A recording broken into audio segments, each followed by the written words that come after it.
16절로 22절까지. 제가 가지고 있는 성경은 신약 성경 362쪽 그리고 363쪽 사이에 있습니다. 히브리서 9장 16절로 22절까지 말씀입니다. 말씀 읽습니다. 유언은 유언한 자가 죽어야 되나니 유언은 그 사람이 죽은 후에야 유효한즉 유언한 자가 살아있는 동안에는 효력이 없느니라.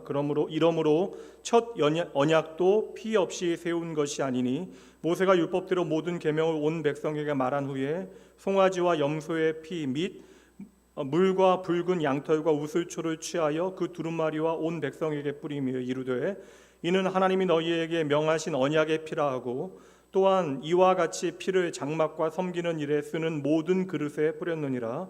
율법을 따라 거의 모든 물건이 피로써 정결하게 되나니 피 흘림이 없은즉 사함이 없느니라. 아멘. 오늘 히브리서 말씀 22번째 함께 말씀 나누는 시간이고요. 히브리서 전체 주제는 성장에는 아픔이 따릅니다. 이제 히브리 공동체, 그러니까 거듭난 예수를 통해 거듭난 유대인들, 흩어진 유대인들에게 히브리서 말씀은 너희가 당하게 되어지는 고난은 그냥 고통으로 끝나는 것이 아니라 믿음의 시련으로 너희 안에 아름다운 믿음의 진보를 이루어낼 것이다. 그래서 이 모든 고통은 하나님의 믿음의 시련으로 너희 안에 믿음의 성장을 만들어낸다. 이것을 말하는데, 그러니 잘 견뎌내자라는 것이 아니라 복음의 본질이 무엇인가, 우리가 믿는 바 예수 그리스도의 그 보혈이 무엇인가를 이제 증명해내는 작업을 통하여 우리가 어찌 이 고난의 시간을 잘 이겨내야 하는가에 대해서 말씀해 주고 있는 거예요. 항상 드리는 말씀이지만 성경에 기록된 모든 말씀은 그 당시에 이 말씀을 처음 읽는 사람들에게만 들려지는 이야기가 아니라 시간과 공간을 초월하여 전 우주적인 메시지로 오늘도 살아계신 하나님의 말씀으로 우리에게 들려짐을 잊지 말고 이 말씀을 통해 내게 주신 하나님의 말씀에 아멘 하시는 여러분 되셔야 합니다. 오늘은 히브리서 9장 16절부터 22절까지 말씀 나누고요. 말씀의 제목은 함께 읽어보도록 합니다. 예수의 피밖에 자랑할 것 없어야 합니다. 오늘 중고등부 아이들 여름 수련회 떠났습니다. 이게 사실 팬데믹 있고 지난 해에는 연합 수련회 다녀왔으니 교회 자체 수련회는 거의 5년 만에 지금 가게 되어진 수련회입니다. 아침에 아이들 낙원교회 역사에 처음으로 주일 오전에 아이들이 수련회를 떠났어요. 이게 아이들에게 교육적 효과 때문에 최대한 아이들이 수련회에 참석하게 하는 것이 가장 중요한 목적이기 때문에 아이들이 오전 예배드리고 교사들과 함께 수련회를 떠났는데, 이거 처음에는 좀 익숙하지 않은 일이라 저도 좀 고민을 하긴 했지만, 이게 가장 먼저 아이들에게 무엇이 유익할까, 그리고 교사들과 우리 전사님이 최선을 다하여 준비한 수련회가 아이들에게 가장 영적으로 유익한 수련회가 되어질 수 있도록 교회는 또한 뒷받침하고 도울 책임이 있다라고 생각해서 좀 어색하긴 했지만 드문 일이긴 하지만 주일 오전에 아이들이 수련회를 떠났습니다. 사실 이게 여러분들은 어떨지 모르겠지만 저는 이렇게 아이들이 멀리 가게 되면 그때부터 막 손발이 저려요. 이게 신경이 쓰이고 아이들 안전 문제부터 해서 어떤 일은 있지 않을까 막 마음에 이렇게 이런저런 조바심이 있는데, 또 믿음으로 하나님께서 우리 아이들 그리고 수련회 모든 일정을 지키실 걸 믿지만, 또 인간의 삶에 또 벌어지는 모든 또 일반적 고난의 이야기들은 충분히 있을 수 있는 일이니까 또 염려하고 잘 좀 보살피고 책임지고 하는 일들은 우리의 마땅한 책임이 되어질 것입니다. 그래서 우리 아이들 화요일 날 돌아올 때까지 안전하게, 또 중간에 학원 가거나 또 왔다 갔다 하는 인원들이 있는데 안전하게 잘 수련회가 마무리되어질 수 있도록, 아이들이 은혜 받는 거 정말 중요한 문제입니다. 그리고 예수 그리스도의 복음이 그들 가운데 일하기 시작하는 것도 중요한 일이지만 우선 안전해야 돼요. 안전하게 행사가 잘 마쳐질 수 있도록 여러분 특별한 마음으로 함께 기도해 주시고요. 제가 이제 낙원교회 생각할 때마다 감사하지만 우리 낙원교회 참 이상한 교회이다라고 여기게 되어지는 어떤 지점들이 있어요. 여러분, 우리 아이들 전체 가는 아이들이 오가는 아이들까지 해서 28명에서 한 30명 정도 된다는데, 전체 수련회에 동원되어진 인원은 60명이 넘어요. 쉽게 얘기해서 아이들이 30명 조금 못되게 가는데 교사들과 보조하는 사람들이 30명이 넘게 가는 거예요.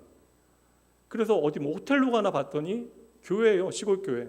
분명 상당히 좀 불편함을 각오하고 또 왕복 6시간이 넘는 거리를 오가게 되어집니다. 부모님들 중에서는 가기 싫은 아이 하루라도 수련회 참석하게 하기 위해서 손수 운전해서 아이를 데려다 놓고 이렇게 얼마나 타일렀겠어요. 제가 보기에는 뻔합니다. 막 야, 갔다 오면 용돈 줄게, 뭐 해줄게, 뭐 해줄까, 그렇게 해서 애들 데려가는 거 아니겠어요? 저는 이제 그거 보지 않아도 이제 선화가 요즘 아이들이. 근데 오늘 아이들 30명 할 때 교사들이 30명씩 동원되어지는 교회도 없을 뿐더러, 그런데 이렇게 뭐 도드라지게 뭐 열심 내는 사람들이 눈에 보이진 않는데 또 이러한 일들에 보면 그냥 다 같이 한 마음으로 열심 내는 성도들이 있으니, 또 교사들이 있으니 얼마나 감사한가. 오늘 방금 청년들도 이제 또 이제 막 떠나기 시작하는데, 아까 전에 이제 저희 청년부에 회계 담당하고 있는 대재라고 하는 청년이 있어요. 대재가 이제 직장인인데 휴가를 냈는데 이제 1차가 중고등부 수련회에 다 내지 못한 것 같아요. 그래서 내일까지 이제 아이들과 시간을 보내고 이제 내일 밤 늦게 이제 돌아오게 되는 것 같아요. 화요일 날은 그리고 근무를 해야 하는 것 같습니다. 그런데 어떻게라도 좀 더 섬기고 싶어서 이야기를 들어보니까 이번 주 금요일 날 휴가를 내서 중고등부 교사인데 유초등부 그 수련 성경학교 기간에 휴가를 내서 금요일 토요일 날 와서 돕는데요. 맞죠? 이래서 여자친구가 없는 걸까? 예. 제가 사실 성 목사님 상당히 좀 담임 교육자로 불편한 교육자예요. 왜냐면 요구하는 게 너무 많아요. 매주일마다 저한테 보고서를 너무나 길게 보내요. 읽기 귀찮을 정도로 길게 아이들 얼굴도 모르는데 아이들 이야기를 다 하나하나 적어서 보냅니다. 그리고 뭐 부탁하는 게 왜 이렇게 많아? 이번 성경학교 때도 뭐 이렇게 뭐 선서 받으려고 내려오라고 그러고, 언제 내려오라고, 몇 번씩 내려오라고 올라오라고 뭐 이렇게 시켜먹어요. 그리고 아까 전에 제가 오랜만에 우리 다일이 와가지고 너무나 보고 싶어서 이제 올라갔더니 이제 성 목사님도 올라오셨는데 다일이 보면서 눈물이 다일이 보면서 눈물 글썽글썽거리면 안 그런 저는 뭐가 됩니까? 꾹 참고 있는 건데 저도 울 수 있다고. 그런데 왜? 그러니까 이게 근데 이게 저는 성 목사님 모든 교육자들 다 사랑하는데 다른 교육자들은 이미 오랫동안 뭐 성 목사님도 이제 5년 차긴 합니다. 그런데 다른 교육자들은 이미 다 오래돼서 그들의 진심을 알고 있지만 성 목사님 행사 준비하는 거 보면 우리 교육자들이 그 얘기 다 하거든요. 너무 섬세하게 준비를 해요. 애들 소풍 가는 거 하나도 막 너무나 꼼꼼하게 열심히 준비를 하니까 지나고 나면 아무것도 아닌 것처럼 끝나버리고 스쳐 지나갈 일들인데 그렇게 막 성심성의껏 준비하는 거 보면 제가 그냥 은혜를 받습니다. 그리고 도와주고 싶은 마음이 막 들어요. 그래서 뭐 이번 주 뭐 무지개 새벽 기도에 있을 때 아이들 참석하나 보고 제가 그럼 이거 애들 이번에 주제에 맞는 주제로 마태복음 16장 말씀으로 설교 준비한다니까 목사님이 당황하더라고. 애들은 참석 안 한대. 그래서 이게 저는 이렇게 아무래도 이게 목회자의 열정이라고 하는 것이 마음에 와닿으니까 당연히 저도 이제 그 아이들 너무나 사랑하는 낙원교회 귀한 다음 세대이지만 그 담임 교육자로 그 애들 담당 교육자를 통하여 아이들을 향한 뜨거운 마음들이 읽혀지니까 너무나 행복해요. 그리고 부서를 뛰어넘은 낙원교회에 사실 있는 좋은 전통이기도 하거든요. 서로 좀 예산 부족하면 돕기도 하고 사람들도 같이 동원되어 함께하기도 하고. 그래서 뭐 유초등부는 유초등부대로, 중고등부 중고등부대로, 청년부는 청년부대로 따로 있는 게 아니라 염려될 정도로 함께 돕고 함께하는 일들이 익숙한 교회라 참 감사하다. 그리고 이런 교회를 섬길 수 있어서 참 고맙다라는 생각 해봅니다. 보니까 이게 뭐 아이들 데리고 가려고 유초등부 교사들도 좀 참여를 하시는 것 같아요. 맞죠? 몇 분 가셨죠? 또 여쭤보니까 우리 중고등부 부장님께서 뭐 유초등부 교사로 오시는 학부모들이 고기 구워 주신다고 이야기했다는데 마음들이 특심한 것 같아요. 하여튼 사실 섬기기 위해서 존재하죠. 사실 아무 대가 없이 우리가 누군가를 마음 다해 섬길 수 있는 이유는 하나밖에 없어요. 우리를 섬겨주신 하나님의 은혜가 우리 안에 움직이기 시작할 때 우리는 그 마음으로 영혼들을 섬기는 것입니다. 작년 유초동부장 행사 보면서도 은혜 많이 받았어요. 항상 보면 좀 넘치게 수고하고 열심 내는 교사들과 우리 목사님 덕분에 어려운 환경 가운데 아이들이 너무나 행복한. 다일이가 이번 주부터 병원에 입원해서 재활 이제 치료를 받아야 돼. 3주 동안. 근데 성경학교 못 가면 안 된다고 막 치료를 안 받겠다고 울고불고 하니까 병원에서 그러면 성경학교 갈 수 있도록 외출을 시켜주겠다라고. 근데 저는 그 얘기 들었을 때 이거 행복하지 않아요, 목사님? 이게 다 이겨낼 수 있겠죠, 이 정도 되면. 아니 아이들이 이렇게 애들이 이거 감동이죠. 그러니까 선생님들 너무 지치지 마시고 우리가 우리 아이들을 위해서. 그러니까 사실 우리 교사 선생님들 몸살 나셔야 돼요. 끝나고 나서 뭐 내가 에너지가 남아있다, 이건 좀 뭔가 문제가 있는 것입니다. 저도 뭐 지금도 마찬가지지만 예전에 사역할 때 뭐 청년 사역이 됐건 중고등부 사역이 됐건 제 몸에 에너지가 남을 때까지 뭐 이렇게 비축한 적이 없는 것 같아요. 그냥 아이들과 함께 할 수 있는 시간. 제가 수요일 날 말씀드렸잖아요. 제가 예수님 처음 만난 게, 인격적으로 예수님 처음 만났던 게 6학년 때 성경학교 때였어요. 그때 그냥 저를 부둥켜 안고 땀 나는데 그냥 끝까지 안고 기도해 주셨던, 울면서 기도해 주셨던 그 선생님 때문에, 내가 잘 알지 못하지만 우리 엄마 아빠도 아닌데 나를 이렇게 안고 울어주는 그 선생님 때문에, 그러면 그 선생님도 나를 사랑하시면 하나님도 나를 사랑하지 아니하실까라는 생각을 처음 해봤던 것 같아요. 그 이유 없이 그냥 선생님 보니까 저도 따라서 울었고, 내 인생에 예수님이라는 분이 좀 특별한 의미가 있지 않을까라는 생각을 그때 처음 했던 것 같아요. 그렇게 우리는 자라나는 것이죠. 그래서 제가 그분 덕분에 오늘 이 자리에서 그래도 부족하지만 목사로, 말씀 사역자로 여러분을 섬기고 있습니다. 이 뜨거운 여름날 그냥 아무것도 아니게 스쳐 지나가는 시간이지만 여러분 수고하는 모든 일들을 통하여 우리 아이들이 참으로 예수님 안에서 행복한 귀한 시간 되어질 수 있도록 우리 선생님들 계속해서 수고해 주세요. 꼭 좀 일할 사람 없으면 저도 불러주세요. 제가 뭐 고기도 굽고 좀 할 테니까 뭐 애들 섬기는 일에 저희들 불러주시면 저도 함께 하겠습니다. 토요일 날은 안 돼요. 그런데 토요일 날은 말씀 준비해야 되니까 금요일 날은 제가 뭐라도 좀 부르시면 좋겠습니다. 뭐 감사하다라는 말씀, 그리고 열심히 좀 마지막까지 뛰어달라라는 이야기 부탁드리려고 말씀을 드렸고요. 우리가 계속해서 예수님의 보혈에 대해서 나누고 있는데, 히브리서는 지금 내 인생에 예수님이 어떠한 분이시니까, 사실 신앙이 이거 없으면 의미가 없어지거든요. 그냥 시간 지나가는 대로 흘러갈 거예요. 그냥 우리가 이미 이 안에 들어와 있으니까. 그런데 우리의 삶에 예수님이 어떠한 의미인가를 제대로 깨닫게 되어지면 그때서야 예수님이 내 삶에 실제하는 능력이 되어지는 것이죠. 그러니까 예수님이 내 삶에 어떠한 분인가를 우리가 제대로 알게 되어져야 예수님 안에서 나를 해석하게 되어지고, 예수님의 그 보혈이 나의 정체성이 되어지고, 그리고 내 삶에 오늘 실제하는 능력이 되어지는 것입니다. 그러니까 지난 시간에 사실 요즘 그 헌신 예배 때문에 제가 징검다리로 말씀을 전하고 있는데, 지난 시간 나누었던 것이 나는 이렇게 좋은 목사가 되고 싶어요. 좋은 장로가 되고 싶어요. 좋은 권사, 좋은 집사가 되고 싶어요. 우리가 좋은 그리스도인이 되어지는 것, 좋은 성도가 되어지는 것, 이건 물론 우리가 선한 의지를 가지고 열심 내는 것도 중요하지만, 이것은 좋은 의지와 내 안에 있는 어떠한 노력으로 되어지는 것이 아니라, 내가 좋은 성도 되어지는 것, 좋은 그리스도인 되어지는 것은 예수의 보혈밖에는 답이 없다. 이게 이제 결론이었습니다.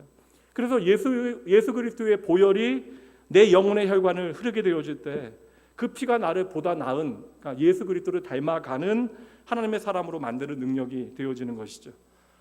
그래서 우리가 예수님의 십자가 사건을 우리가 잘 해석하고 우리의 삶에 새겨내야 하는데, 예수님께서 십자가에 달리실 때에 그 옆으로 양쪽으로 두 강도가 함께 달렸잖아요. 복음서가 그것을 증언하고 있는데, 복음서보다 여러분 같은 사건을 그리고 있지만 관점이 달라요. 그러니까 사람이 같은 사물을 보더라도 그 사물을 어떠한 위치에서 보느냐에 따라 관점이, 그러니까 그려지는 모양이 다를 수 있는 것처럼, 사람이 보는 관점에 따라 같은 사건도 다른 의미를 가지게 되어지는데, 성령 안에서 4명의 복음서의 기자들이 본, 인간 저자들이 본 이 십자가 사건, 특별히 예수님 옆에 달렸던 두 강도의 사건은 조금 다르게 그려집니다. 마태복음에 보면 여러분, 예수님 양옆에 달린 2명의 강도가 다 예수님을 향하여 욕하고 비방했다라고 그냥 간단히 넘어가요. 그러니까 예수님을 향하여 두 강도가 다 비방하는 것으로 한꺼번에 이제 뭉뚱그려서 마태복음 이야기하고 있고, 근데 누가복음에서는 조금 더 그 내막을 자세하게 우리에게 풀어주는데, 그 말씀을 좀 보여주세요. 23장 40절과 41절 말씀 여러분 좀 읽어주세요. 시작.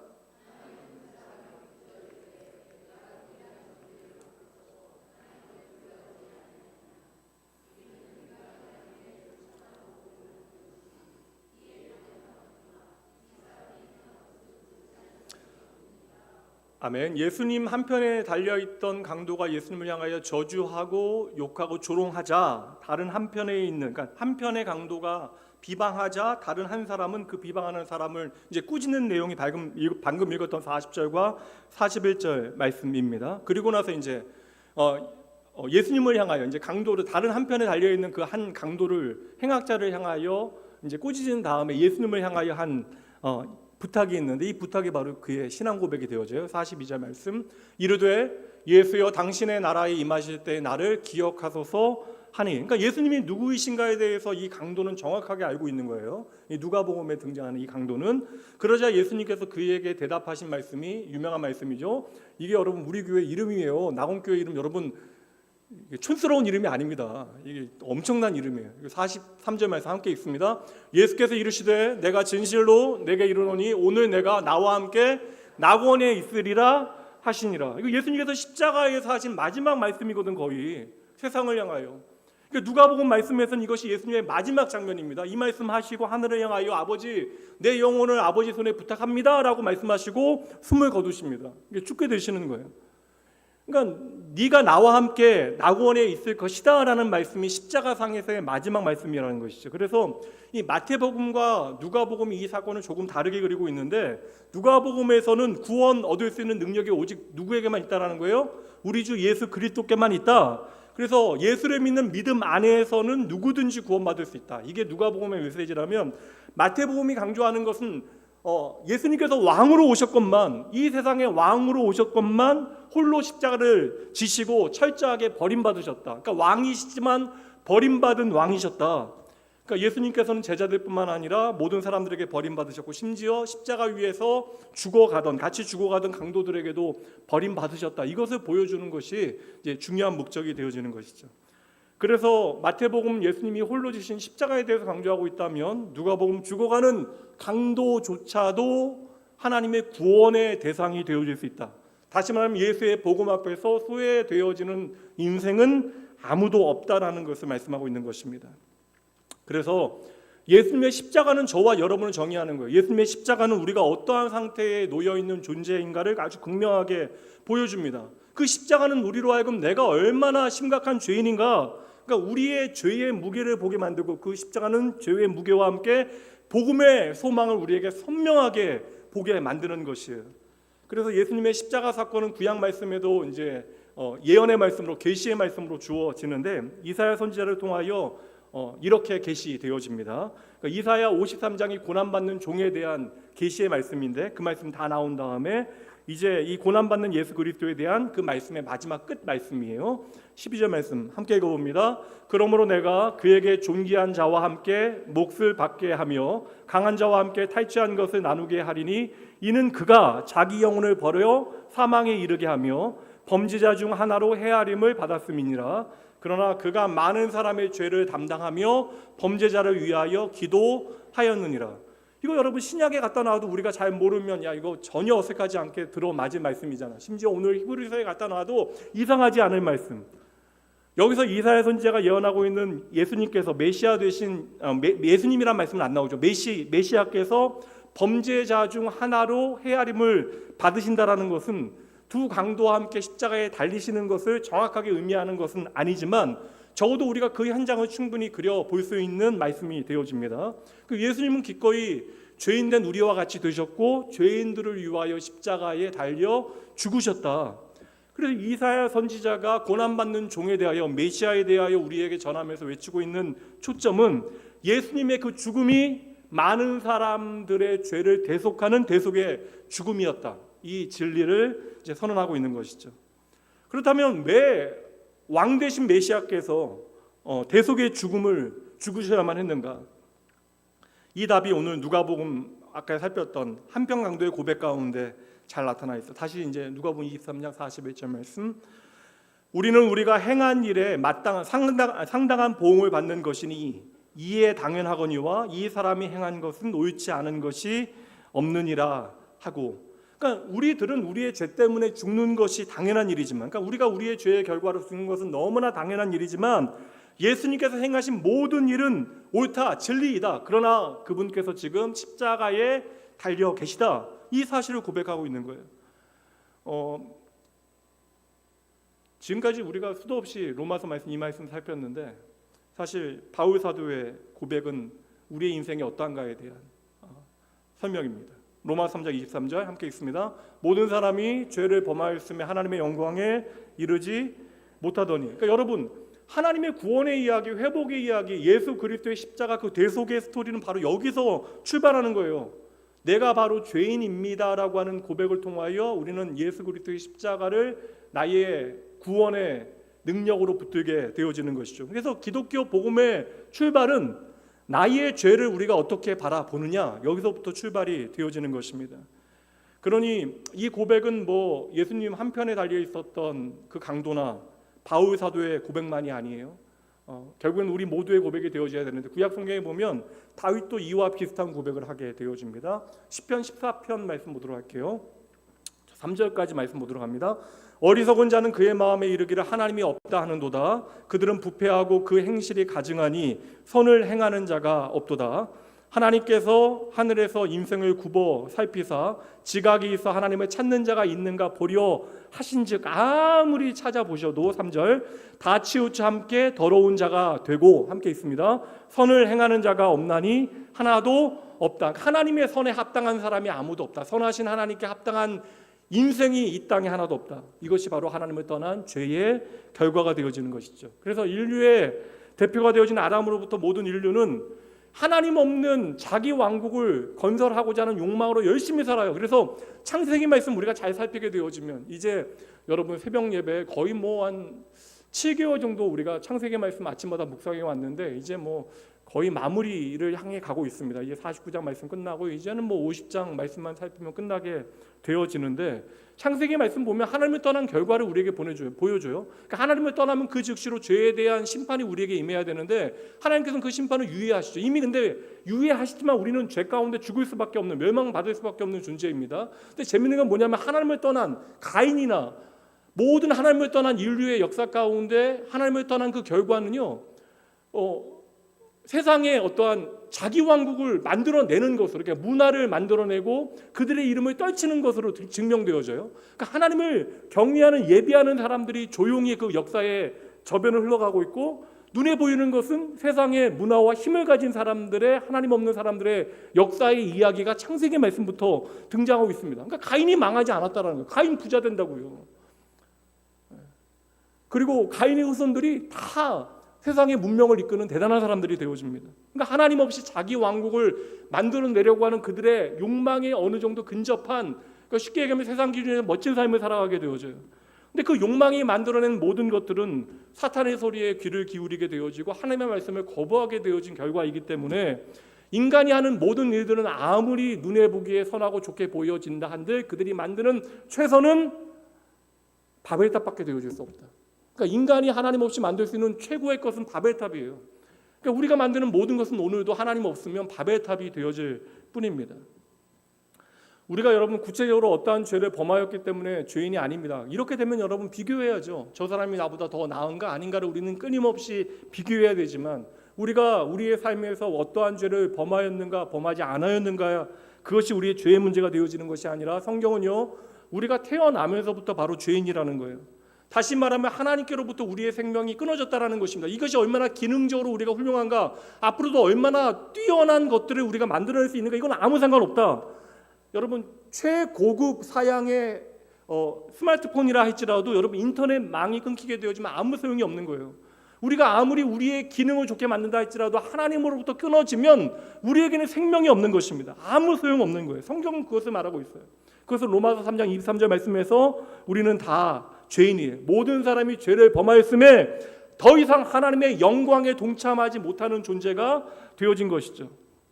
그래서 오늘 우리가 무슨 죄를 지어서 죄인인 것이 아니라 우리의 존재 자체가 이미 하나님을 떠나 죄인이 되어졌다.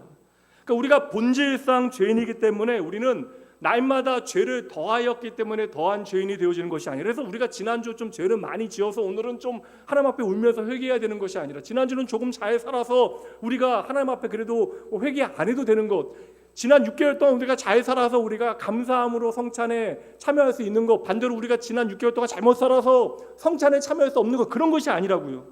우리는 본질상 죄인이기 때문에 날마다 하나님을 떠나 죄를 더하며 살아가는 것이 저와 여러분의 리얼리티, 이것이 우리의 실상이다.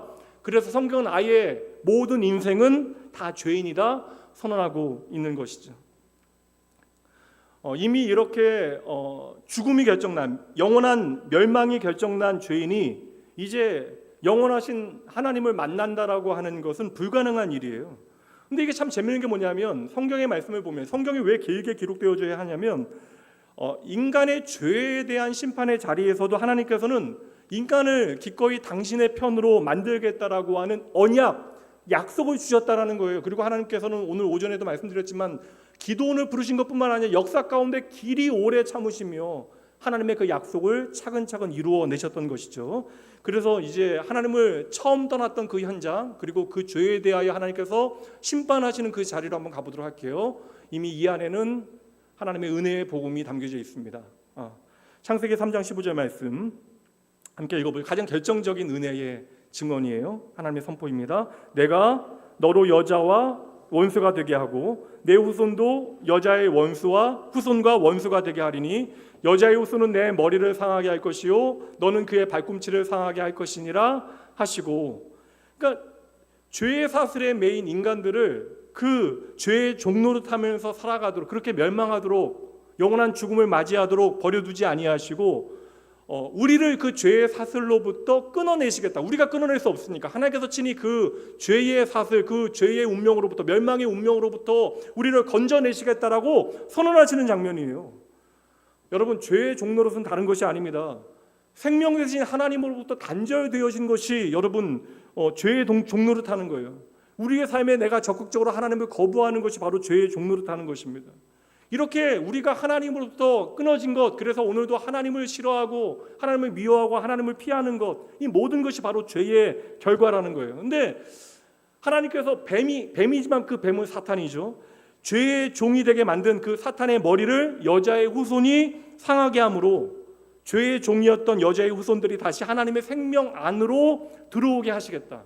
이것을 약속해 주시는 것이죠. 그래서 하나님은 죄에 대한 책임을 묻는 그 심판의 자리에서도, 영원한 멸망이 주어지는 것처럼 보여지는 그 자리에서도 소망의 언약을 담아 놓으시는 거예요. 하나님께서는 이 일을 반드시 이루시겠다.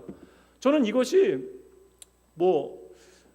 우리에서 이해하면 이해가 안 되는 거. 근데 저는 이렇게 이해하는 거죠. 하나님께서 당신의 창조의 언약, 그러니까 하나님께서 저와 여러분을 창조하시고 보시기에 심히 좋았다. 그러니까 보시기에 심히 좋았다라고 하셨던 그 말씀은 단지 그 당시의 상태만을 이야기하는 것이 아니라 과거 현재, 여러분 저는 이거 믿고 이거 놀라운 저는 사실인데, 아브라함과 이삭과 야곱의 하나님이 오늘 나의 하나님이 되신다. 이거 엄청난 거잖아요. 그러니까 아브라함, 이삭, 야곱의 하나님 오늘 동시에 나를 만나실 수 있는 하나님, 시간에 매이시지 않는 하나님께서는 아브라함을 만나시어 그의 하나님이 되시는 동시에 나의 하나님이 되실 수 있는 하나님. 그러니 창세전에 나를 택하시고 나를 사랑하시고 나를 책임지시는 하나님, 이거 너무나 어렵지 않은 문제죠. 그래서 하나님께서는 보시기에 심히 좋았다 하신 것은 인류의 모든 역사 가운데 하나님의 창조가 어그러지지 아니하도록, 그 하나님의 창조의 계획이 망가지지 아니하도록, 우리가 비록 창조의 질서를 깨뜨렸지만 하나님께서 이 모든 것들을 친히 회복하시겠다 약속을 주시는 거, 이게 여러분 바로 구속사예요. 하나님의 구원의 역사가 되어지는 것이죠.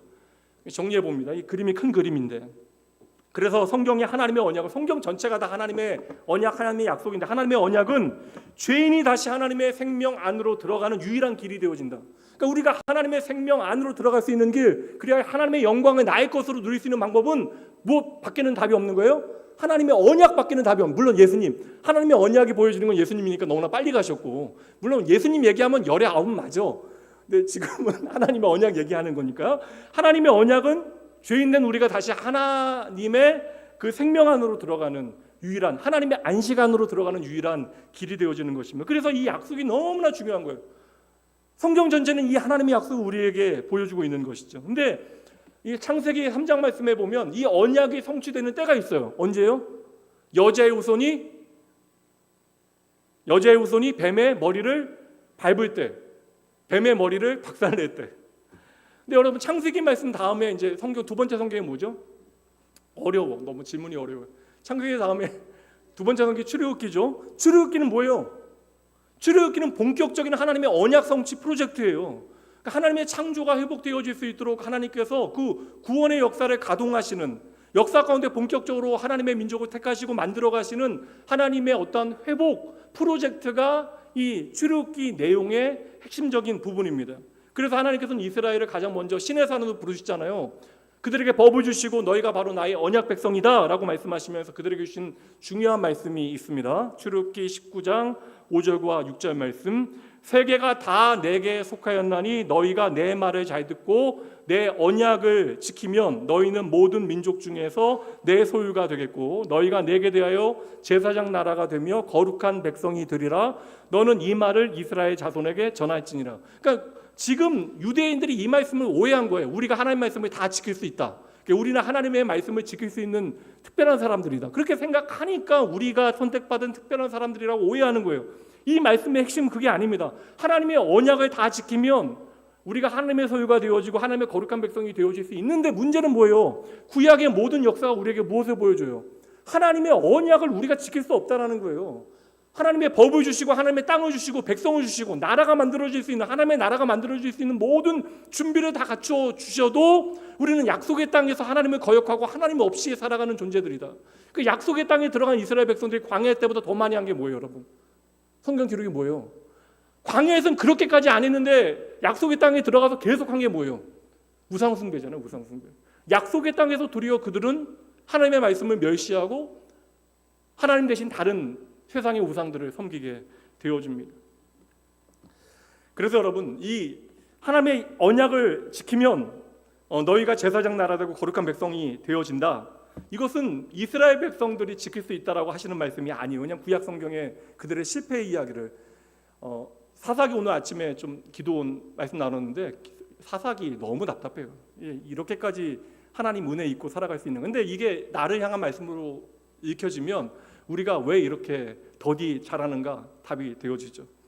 그리고 출애굽기 24장에 보면 하나님께서 이스라엘 백성들과 언약을 맺으시는 장면이 기록되어져 있는데 하나님께서 이스라엘을 시내산 아래에 모으시고 시내산에 임재하시어 모세를 통하여 언약을 주시잖아요. 근데 하나님께서 생각해 보세요, 여러분. 모든 이스라엘 백성들 앞에 짠하게 영광스럽게 나타나셔서 그들에게 전부 하나님의 음성 주셔야 되는데 모세라고 하는 한 사람을 부르시어 그를 통하여 하나님의 언약의 말씀을 전하십니다. 이제 우리가 흔히 생각하기를 이것은 이제 시내산 사건, 십계명을 주신 사건, 그러니까 기계적으로 이해하지 마시고 하나님께서 모든 백성들 앞에 딱 나타나시면 되는데 그렇게 안 하시고 모세라고 하는 택한 한 사람을 통하여 하나님의 언약을 이제 전하게 하셨다는 것이죠. 여러분, 이때 이스라엘 백성들이 하나님 앞에 나아갈 수 있어요, 없어요? 못 나가요. 그래서 하나님의 영광 앞에 나아갈 수 없기 때문에 그 구름이 하나님의 영광을 가리게 되어집니다. 그러니까 죄인된 인간이 하나님 앞에 나아갈 수 없어요. 하나님께서 그들을 하나님의 백성으로 삼으시겠다라 이야기해도 여전히 죄인된 그들이 하나님의 영광 앞으로 거룩하신 하나님 앞으로 나아갈 수 없다라는 거예요. 그래서 뭐를 해요? 그래서 시내산 아래에서 단을 쌓고 그들이 뭐예요? 소와 이렇게 염소와 소를 가지고 번제와 화목제, 핵심은 태우는 게 이제 방법이라면 화목제를 드리는 거예요. 화목제를 드리게 되어집니다. 그리고 그 화목제의 제물의 피를 가지고 가장 먼저는 그 단에 뿌리고 다음에 언약에 순종하겠다라고 고백하는 제사장과 이스라엘 백성들 위에 뿌리게 되어지는 거예요. 그러니까 그 피를 모든 곳에 뿌리는 것이 핵심이에요. 그러면서 이제 모세가 선언하는 내용이 중요합니다. 그 말씀 보도록 하죠. 24장 8절. 이 말씀 중요한 말씀. 여러분 보시면 익숙한 말씀 여기 나올 거예요. 읽어주시죠. 시작.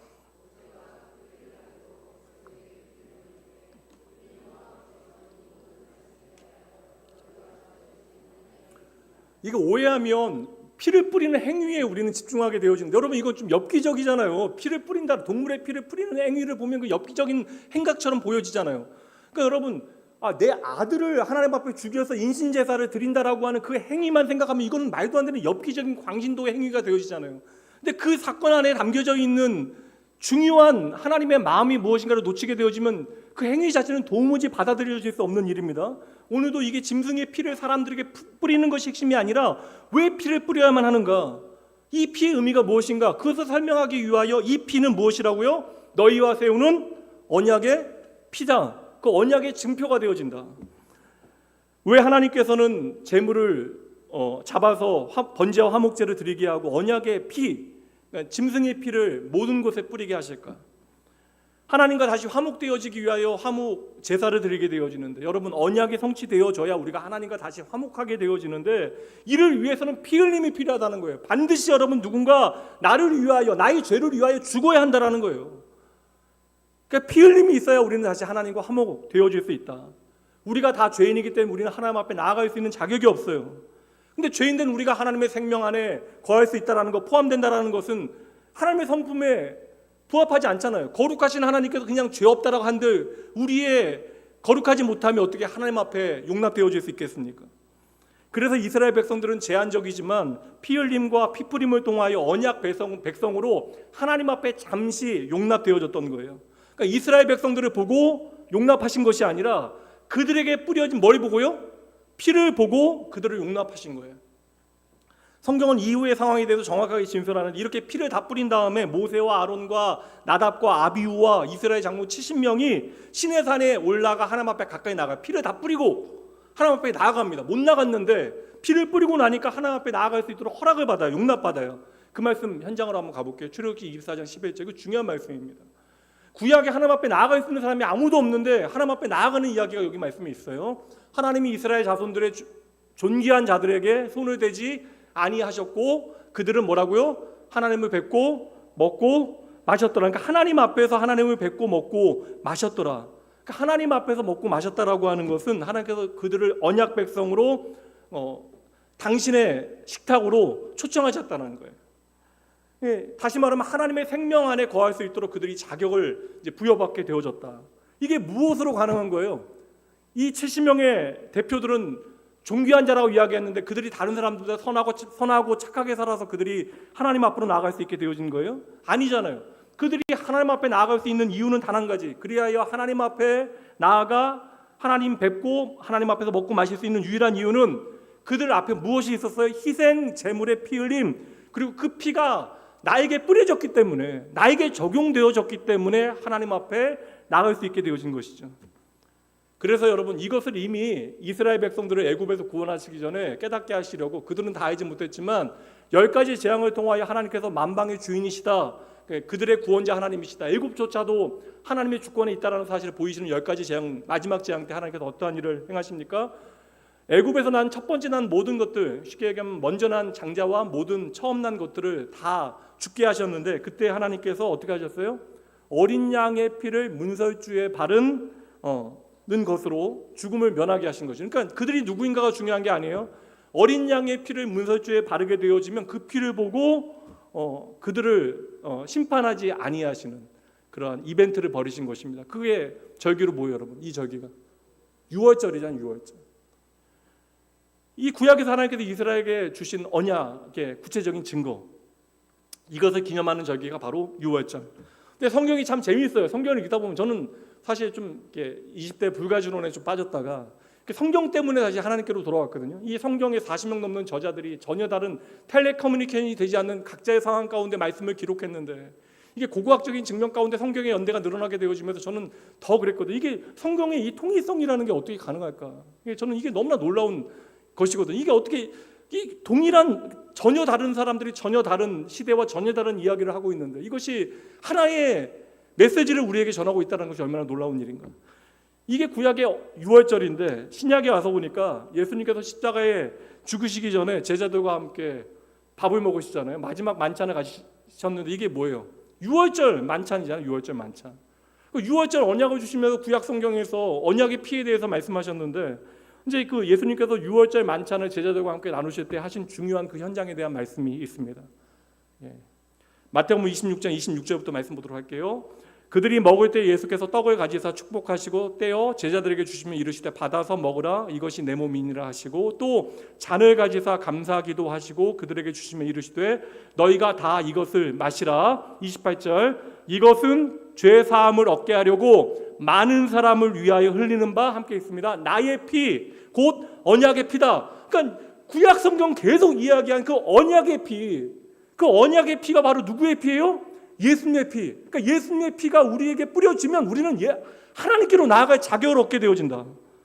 그러니까 마지막 유월절 식사를 통하여 제가 너무나 신기해가지고 제가 또 흥분을 했는데, 마지막 유월절 식사를 통하여 예수님께서는 당신께서 십자가에 흘리시는 그 피가 죄 사함을 얻게 하는 하나님의 언약의 피다라고 말씀해 주시는 것이죠. 그러니까 이게 얼마나 중요한 절기예요. 우리가 지켜야 되는 의식입니까? 이게 그래서 우리는 오늘도 성만찬을 통하여 이 언약의 피를 기억하고 기념하는 것이죠. 다른 복음서에도 같은 말씀이 있어. 누가복음 말씀 보도록 할까요? 누가복음 22장 20절 여러분 읽어주시죠. 시작.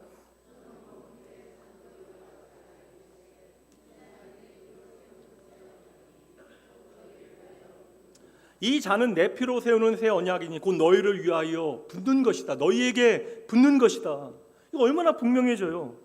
예수님께서 십자가에 죽으시는 사건, 사실 인류의 많은 사람들이 감동합니다. 그래서 패션 오브 크라이스트 같은 영화 볼 때 믿지 않는 사람들도 많이 보고 그 인류에 감동하고 눈물을 흘리는 사람들이 있었어요. 그러나 그것은 여러분, 우리를 감동케 만드는 어떠한 장치, 어떠한 고귀한 인류애를 보여주는 그러한 사건이 아닙니다. 예수님께서 십자가에 죽으신 것은 하나님의 언약이 성취되어지는 사건, 바로 예수님의 피로 세우는 새 언약의 성취의 사건이 되어지는 것이다.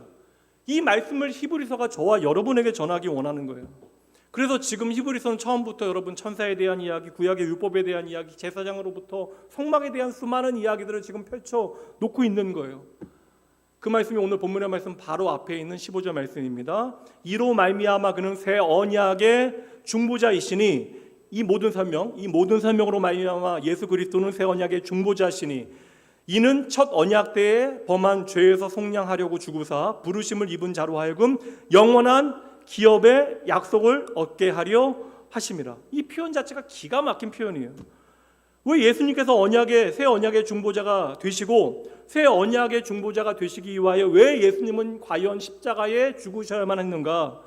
이제 오늘 본문의 말씀에서 그걸 이제 설명하는 것이죠. 이제 16절 17절 말씀 보시죠. 그래서 여러분 갑자기 유언 얘기가 나오는 거예요. 이게 15절 말씀에 영원한 기업의 약속에 대한 말씀이 없으면 유언 얘기 안 해도 되는데 15절 말씀에 영원한 기업의 약속을 얻게 하기 위하여 새 언약의 중보자로 우리의 죄를 위하여 죽으셨다. 이 말씀 다음에 이제 이 유언 얘기가 나오는 거예요. 이해되시죠? 16절 말씀 볼게요. 유언은 유언한 자가 죽어야 되나니 유언은 그 사람이 죽은 후에야 효력한즉 유언한 자가 살아있는 동안에는 효력이 없느니라. 너무나 이해 잘 되시잖아요. 이게 설명하는 거예요. 유언의 언약의 효력 발생, 그 언약이 하나님의 언약이 어떻게 우리에게 적용되어질 수 있는가, 언제 우리에게 효력을 발생시킬 수 있는가에 대해서 설명하기 위하여 유언이라고 하는 예를 지금 들어서 말씀하고 있는 거예요. 여러분, 이게 적법한 유언이 효력을 발휘하게 되어지는 때는 언제예요? 언제예요? 유언한 사람이 죽는 순간이죠. 왜 유언이라고 하는 개념을 사용하고 있습니까? 예수님께서 저와 여러분의 영원한 기업의 약속이 되기 위하여 죽으셨기 때문에. 그러니까 예수님께서 저와 여러분의 영원한 기업의 약속, 이제 하나님 앞에 화목하게 하시는 화목 제물로 저와 여러분을 위하여 죽으셨기 때문에 그 예수님으로 인하여 우리에게 주어진 영원한 기업을 우리가 유산으로 받게 되어졌다. 그래서 예수님께서 죽으셨기 때문에 우리는 그 기업의 이제 기업을 받게 되어지는 상속자가 되어진 것이다. 이 설명을 지금 하고 있는 거예요. 예수님께서 언약 당사자로서 죽으셨기 때문에 하나님의 언약은 성취되어졌고 이제 자기 백성에게 하나님의 영원한 기업이 주어지게 되어졌다. 이미 여러분 계속해서 말씀드렸어요. 기독교 진리를 오해하시면 안 됩니다. 우리가 좀 바르게 살기 위하여, 신실하게 살기 위하여, 정직하게 살기 위해서 노력해야죠. 힘써야 합니다. 하나님 앞에서 우리의 삶을 좀 열심히 잘 살아내야 돼요. 그런데 여러분, 이것은 우리가 용을 쓴다라고 되는 일이 아니에요. 하나님의 언약이 성취되는 것은 하나님의 거룩한 백성 되어지는 것, 오늘 내가 하나님 앞에 예배자로 나올 수 있는 것은 우리가 용을 쓴다라고 해서, 우리가 애를 쓴다라고 해서 되는 일이 아니라는 것입니다. 모든 인간은 죄인이기 때문에 하나님의 영원한 기업을 받을 만한 조건이 안 돼요. 자격이 되지 않아요. 이것은 불가능한 일. 그런데 예수님께서 언약의 당사자로서 십자가에서 우리를 대신하여 하나님과 우리 사이의 중보자로서 화목 제물로 피 흘리심으로 하나님의 새 언약이 온전히 성취된 것이죠. 그래서 우리는 누구의 피로 말미암아? 예수의 피로 말미암아 하나님께 영원히 용납받게 되어진 거예요. 이 하나님의 영원한 언약 성취를 우리에게 보여주기 위해서 구약에서 성막, 성전, 그리고 그곳에서 날마다 피 흘리는 그러한 희생의 제사의 이야기가 구약 성경 내내 계속되어지는 거예요. 누가 오실 때까지? 예수님이 오실 때까지. 예수님께서 우리를 위하여 죽으실 때까지 하나님의 새 언약이 우리 가운데 효력을 발휘하여 하나님의 영원한 기업의 상속자가 되어지게 하실 때까지 계속해서 제사 제도는 유지가 되어졌던 거예요. 그럼 이제 그 구약의 제사는 의미가 있을까요, 없을까요? 없어요, 여러분. 그러니까 막 구약의 율법을 지켜야 그래도 우리가 건강하게 잘 살 수 있다, 그런 얘기 하면 안 돼요. 선지 먹는 거에 불편한 감정이 있으면 안 돼요. 좋아하면 먹는 거예요. 싫어하면 안 먹는 거예요. 예전에 제가 93년도에 신학교 왔을 때 학교에서 선지국 줬는데요, 신학교에 선지국이 점심에 나왔는데 그것 때문에 막 화를 내는 사람이 있었어요. 이게 어떻게 선지동산에서 말도 재밌네. 선지동산에 선지고 그거 막 죄를 범하는 것처럼 이게 사실 얼마나 편협한 거예요. 이게 말씀을 얼마나 그릇되게 이해한 것입니까? 구약의 모든 제사 제도는 예수 그리스도를 새 언약의 완성자 되신 예수 그리스도를 우리에게 보여주기 위하여 펼쳐놓은 그림자와 같은 것이에요. 그래서 오늘 우리가 거룩하신 하나님을 만나기 위해서 우리는 어떻게 해야 하는가? 이게 가장 중요하죠. 우리 인생의 목적이 하나님을 만나고 하나님 안에 거하여 하나님의 안식을 누리는 것, 그리고 결국에는 하나님의 품 안으로 돌아가는 것이 우리 인생의 목적입니다. 물론 잘 먹고 잘 살면 감사한 일이죠. 그러나 잘 먹고 잘 사는 것이 우리 인생의 가장 중요한 목적이 아니라는 거예요. 우리가 거룩하신 하나님을 이 땅에서 만나 우리가 하나님의 거룩한 백성으로 살아가기 위하여 우리는 어찌해야 합니까? 단 한 가지, 예수의 보혈의 공로를 의지하여 날마다 우리는 하나님 앞에 나아갈 수 있게 되어진 것이다.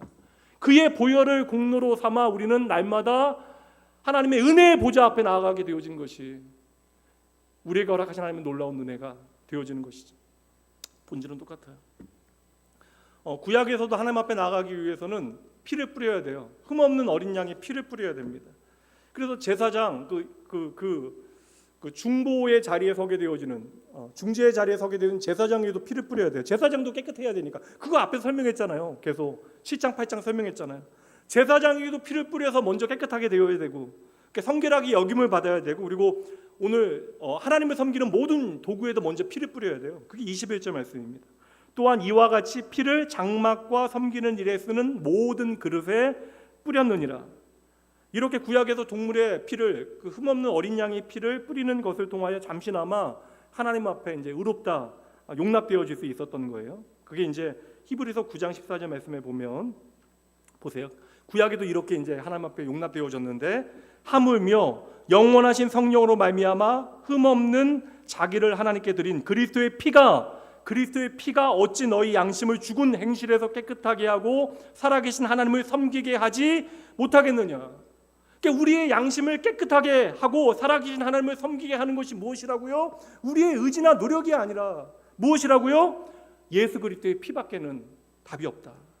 그래서 그 예수의 피는 새 언약의 피가 되어지는 거예요. 우리는 그 피를 의지하여 오늘도 하나님의 은혜 앞으로 나아갈 수 있는 것, 그 피로 말미암아 우리는 하나님의 영원하신 기업의 상속자가 되어질 수 있는 것입니다. 그러니까 여러분, 우리를 살리는 것은 예수의 피밖에 없는 거예요. 그래서 예수의 피밖에 우리는 자랑할 것이 없어야 합니다. 이것이 우리의 삶에 선명해지는 것이 신앙생활 잘하는 것입니다. 오늘 저와 여러분이 하나님 앞에 살게 되어지는 것도 예수의 피, 우리로 하여금 하나님을 섬기게 하는 것도 예수의 피, 우리의 말도 안 되는 연약한 인생에 하나님의 영광을 구할 수 있게 되어진 것도 예수의 피, 우리의 헌신과 우리의 수고도 다 예수의 피. 그러니까 내 이야기 좀 안 해야 돼. 신앙생활 할 때는. 오늘 우리 안에 그 일을 보증하시는 분이 누구예요? 예수의 피밖에 없다라는 사실을 우리 안에 보증하시는 분, 또 다른 보혜사 되신 성령님. 성령님은 그 피를 우리 안에 보증하시는 분이에요. 그 예수 그리스도의 또 다른 영이 되어주시는 것이고 또 다른 보혜사가 되어주시는 것입니다. 그러니 여러분, 이건 분명해요. 내 것 가지고 하나님 앞에 나아가는 사람들은 말짱꽝. 이게 사실 좀 어려운 문제긴 합니다. 사람들에게 적용할 때 좀 어려운 문제이긴 하지만 이건 잊지 말아야 돼요. 내 것 가지고 내가 나아간다라고 생각하면 이것은 말짱꽝이에요. 내가 아니라 예수의 보혈의 보증이 되어지는 주의 영, 성령이 우리로 하여금 오늘도 하나님을 섬기게 하는 거예요. 그래서 성령은 말씀의 영으로 하나님의 말씀을 우리 가운데 비추시고 그 진리 가운데 우리를 인도하시는 분이 되시는 거예요. 그러니까 성령은 우리 안에 구체적인 은사들을 다양하게 나타내시는 것으로 일하시는 것이 아니라 성령은 바로 말씀의 영, 회복의 영, 회개의 영, 우리로 하여금 하나님의 말씀 앞으로 돌아가게, 그 말씀을 붙들고 살아가게 만드는 진리의 영이 되어주시면 여러분 믿으셔야 하는 거예요. 그러니까 내 것으로 하나님 앞에 나아가려고 하는 노력은 다 그릇된 거예요. 이거 사실 이게 사실 나도 모르게 헷갈리게 되어지는 순간들이 있거든요. 그러니까 결국에는 나를 좀 주장하지 아니하는 것. 예수님 말씀대로 내가 정말 그리스도의 제자로 살아갈 수 있는 것은 나를 부인하는 일로부터 신앙을 시작하는 거예요. 힘들어요. 이게 너무나 힘들기 때문에 끊임없이 말씀을 통해 나를 비추어내고 나를 주장하지 않는 것으로부터 신앙생활을 시작하여야 한다. 그래야 우리의 삶의 이야기가 그것이 어떠한 내용이건 간에 하나님께 연결되어질 수 있다. 하나님은 여러분 인간의 것을 결코 받지 아니하십니다. 여러분, 하나님께 드리는 돈도 내 것이라고 우리가 생각하게 되어지면 이것은 그냥 돈이에요. 하나님은 돈은 필요 없으세요. 우리의 삶을 바치는, 우리의 인생을 바치는 헌금을 하나님께서는 기뻐 받으시는 것이죠. 그래서 항상 드리는 말씀이지만 이거 내 것이라고 생각하고 드려지면 하나님께서 받으실 필요가 없는 거예요. 그러니까 돈 낭비하는 일이 되어지는 거예요. 하나님은 인간의 것은 일체 받지 아니하십니다. 그러니까 내가 내 것으로 섬긴다라고 생각하면 착각해서는 안 되는 거예요. 그러면 하나님의 영광이 되어질 수 없는 거예요. 저와 여러분의 하나님은 우리가 영광을 돌리면 영광 받으시고, 물론 여러분 귀해요. 이게 다 하나님의 영광입니다 고백하는 거 귀한 일이죠. 그런데 여러분 반대로 생각해보면 우리가 영광을 좀 돌리면 하나님께 영광을 받으시고, 우리가 영광 돌리지 않으면 좀 아쉽다라고 생각하시는 분이 아니시잖아요. 22절 말씀 보세요. 율법을 따라 거의 모든 물건이 뭐로 여러분 정결하게 돼요? 피로써 정결하게 된다. 피로써 거룩하게 되어진다. 그러니 피 흘림이 없은즉 사함이 없다. 그러니까 피 흘림이 없으면 여러분 거듭남이 없는 거예요. 예수님의 피 흘림이 없으면 아무것도 안 된다. 예수님의 피 흘림이 없으면 하나님을 찾을 수도 없고, 하나님을 만날 수도 없고, 하나님 앞에 기도할 수도 없고, 하나님 앞에 예배할 수도 없다. 이게 여러분 복음이에요. 오늘 말씀 제가 다 전했습니다. 오늘 구역장님도 너무나 많이 수련회 가시고 그러셔서 오늘 구역장 모임은 따로 안 가져요. 오늘 이 시간 나눈 것으로 끝내겠습니다. 오늘 말씀 이제 끝이에요. 한번 제목 한번 읽어보시죠. 그래서 예수의 피밖에 자랑할 것이 없어야 합니다. 그래서 이게 사실 복음서 보면 저는 너무나 재밌거든요. 누가복음 7장에 보면 나인성의 과부 이야기가 나와요. 아들을 잃잖아요. 그러니까 아들을 잃었다라는 것은, 자녀를 잃었다라는 것은 내 생명보다 더 귀한 것을 잃어버린 거예요. 그 나인성의 과부가 아들을 잃어서 장례를 치르게 되어지죠. 근데 그 아들은 그 과부에게는 유일한 소망이 되어졌습니다. 근데 그 장례 행렬에서 절대적인 절망의 자리에서 그들이 누구를 만나요? 그 여인이 장례 행렬, 아들의 장례 자리에서 누구를 만나요? 예수님 만나게 되어지잖아요. 그렇게 됐을 때 어떻게 되어져요? 과부의 아들이 살아났다고요. 이거 메시지의 핵심이 무엇일까요? 우리가 예수님 믿으면 죽은 사람도 다시 살아날 수 있다. 그러니까 우리 교회 성도님 누구 하나 좀 일찍 떠나시면 우리가 거기 가서 예수님께서 내 살리실 수 있다라고 우리가 밤새워 좀 기도하면 살아날 수 있다라는 믿음을 갖자라고 하는 메시지일까요? 산을 옮길 만한 그 겨자씨만한 믿음으로 산을 옮길 수 있다. 그럼 우리가 당장 그 데모산을 옮기는 것이 믿음의 능력이다라고 우리가 착각할까요? 무슨 독을 마실지라도 그러면 우리가 독을 마셔도 괜찮다고 생각해서 믿음 있는 우리는 독을 마셔도 괜찮다고 그래서 독을 좀 사서 마셔도 괜찮을까? 이런 말도 안 되는 거잖아요. 그 메시지가 우리에게 보여주는 중요한 핵심적인 가치가 있을 거 아니에요. 잘 보세요. 예수님과 죽은 자가 만납니다. 생명과 죽음이 만나게 되어지면 거기에서 어떠한 일이 벌어져요? 죽은 자가 살아나게 된다는 거예요. 그러니까 생명이신 예수 그리스도와 영원한 죽음 가운데 있는 자가 만나게 되어지면, 조화하게 되어지면 그곳에서는 죽음이 생명으로 바뀌는 역사가 일어날 수밖에 없다. 누가복음의 메시지는 이거예요. 근데 예수님께서 궁극적으로 여러분 지금 나인성에 있는 과부를 만나셨지만 예수님께서는 지금 어디를 향하여 가시는 거예요? 십자가를 향하여 한 걸음 한 걸음 가시는 거예요. 바로 예수님의 생명은 예수님의 십자가를 통하여 오늘 우리에게 주어지는 것이다. 그래서 여러분 신앙의 전부는 십자가입니다. 그 예수님의 십자가로부터 우리의 신앙은 다시 세워져야 돼. 오늘의 나는 누구일까? 내가 과연 무엇을 위하여 살아야 할까? 사실 이게 참 어려운 문제긴 합니다. 이게 실존의 문제는 조금 그래도 좀 나을 수 있는데, 이게 구체적인 삶의 자리에 들어가면 너무나 좀 어려운 디테일들이 있어요. 예수를 믿는다라고 하는 것은 과연 무엇일까?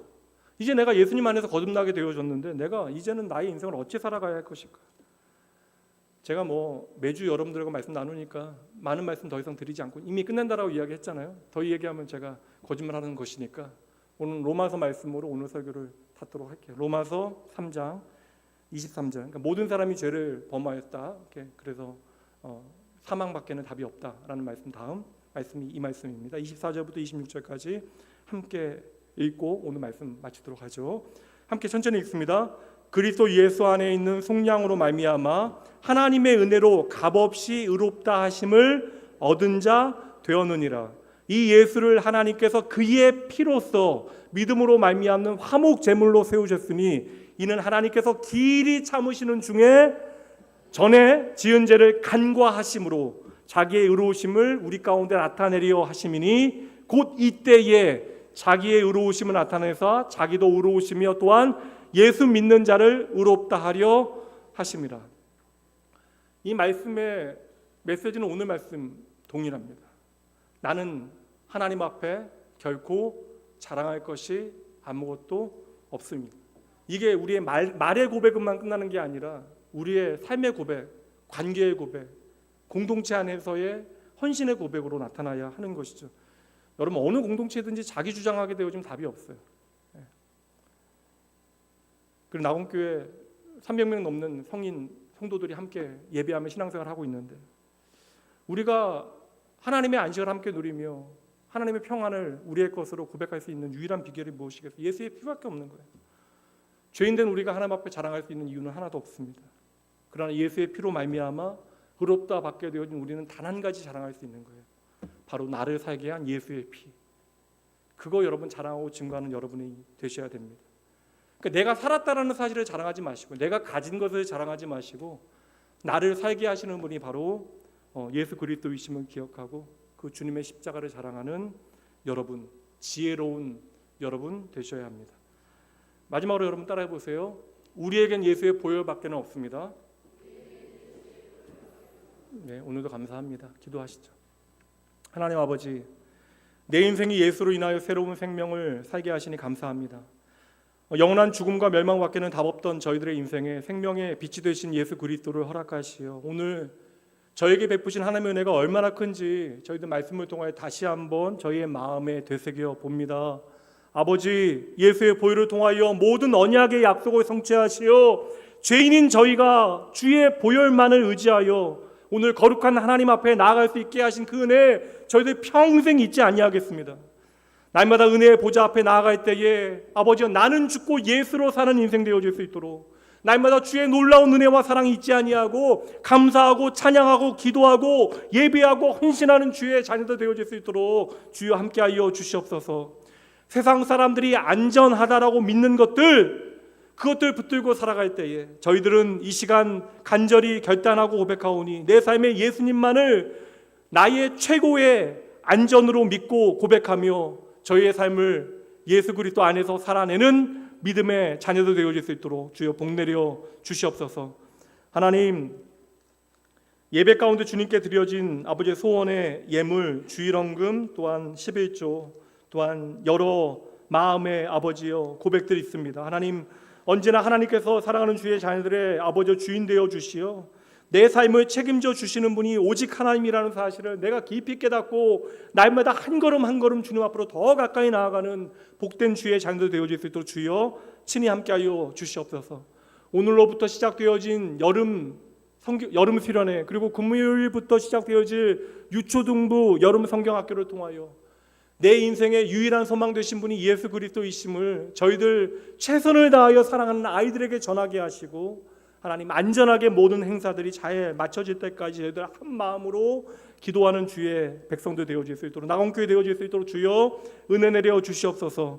예수의 보혈이 오늘 나의 존재와 정체성을 새롭게 정의하게 하시어 은혜의 복음으로 저희의 마음까지 양심까지 변화를 받아 진정 하나님 앞에 날마다 살아가는 인생 되어질 수 있도록 오늘도 우리 가운데 일하시는 새 언약의 주인 되신 예수님 이름으로 간절히 축복하며 기도합니다.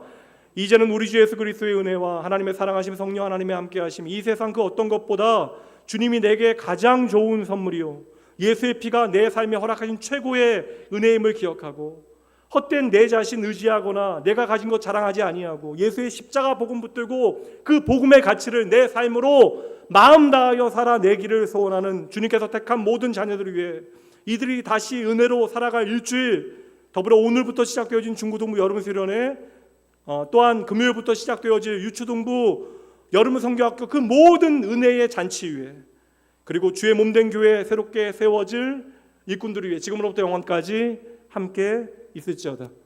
아멘. 잠시 기도하시고 평안히 돌아가시죠.